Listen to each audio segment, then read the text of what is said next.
Hey guys, and welcome to the Hobby News. Well, it's getting close to the end of the year and we've got some Christmas goodies to look at. But first, I'm going to do a shameless plug and let you know about my own brand, Blight of Gods. And some of you may already know this, but sorry if I'm repeating myself. But I've just released some new 3D printable miniatures to my store, Blight of Gods, which you're seeing in front of you. So if you click the link in the down there, that'll take you to the store, which is here. And you'll see these three lovely little minions, which I've released. We've got some spell familiars, so Adar, Dim, and Enlil. They should already be by now a showcase video that came up on Monday, which shows the actual miniatures and what they look like and so on. But yeah, I just want to let you know that they're here. They're very cheap, $3.50 in Australian dollars. And this little one here, Adar, is actually free. So if you click on him, we'll come across here, just have a little look so you can see yeah, all the details. I've already gone through all this, so I won't spend too much longer on it, but if you're interested, just click the link and you can have a look. But yeah, he's free, you can just download him.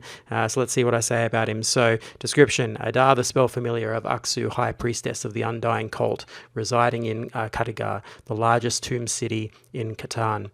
Adar dutifully carries out the tasks given to him, often taking him into the depths of the catacombs below it should be, I think, Katagarian, but I've misspelt that. Temples in search of lost artifacts of necromantic power for Aksu's cult rituals. I'll have to go and edit that out. Anyway, so yeah, that's basically like little spell familiars that follow their necromantic wizards around and do little tasks for them. And I absolutely love these. They were so much fun to paint. Finally, this has been in my head for maybe 7 years, and it's so nice to finally see them come to life and able for people to enjoy. So this one's free. They're in a heroic 75mm scale, which puts these at about 2 inches tall.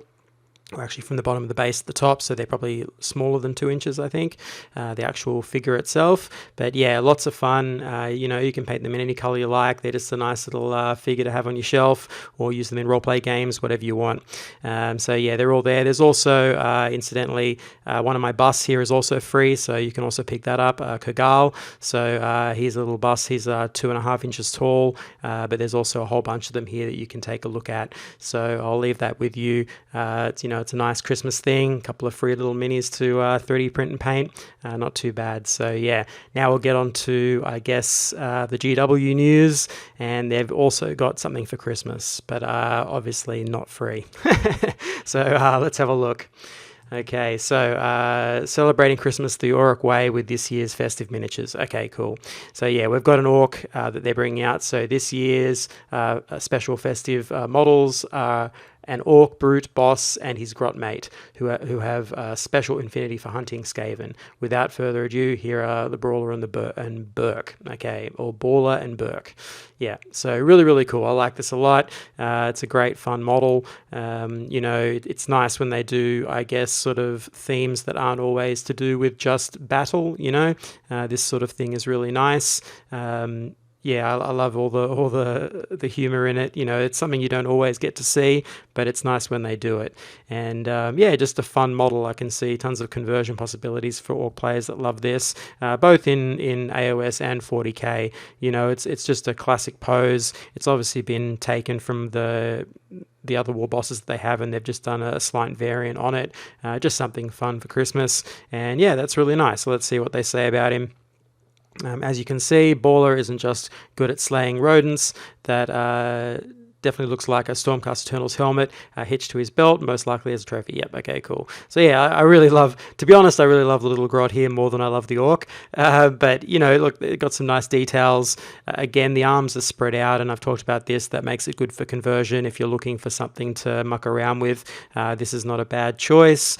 And just for the Grot, it's pretty cool. But then it says, yeah, so Baller and Burke will be available at your local Warhammer store between the 26th of December and the 2nd of January. Don't worry if you can't get out to get yours, because this Perilous Pair will then be made available on the website from the 3rd to the 9th of January, okay, made to order. So that's nice. So it'll be up for basically, I guess, a couple of weeks or 10 days or whatever that is, and you can pick it up either online or in the store, depending. So that's really nice that they've done done that. So that way, you know, there's not as much of that FOMO thing, and you can just pick it up when you want if you in fact want it. So that's really cool. So yeah, I think that's a nice way to end the year for them, and you know, and for me and my little minis. So yeah, it's pretty cool.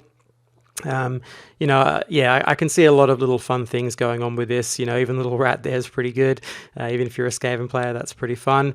I would imagine that there's going to be a lot of people online doing painted versions of this, which will be fun to see. But yeah, that's really all I want to show you this week. I wonder if we'll get some more releases before the end of the year. I know that Nurgle is coming for AOS. I'm not sure whether that's actually going to release before Christmas. I'm not sure. I would imagine they'd want to, but I don't actually know when that's meant to be dropping. But there's a lot of good rumors about that. Things to do with the Glotkin and that sort of thing. So that'll be fun to see what actually is true or not true, you know.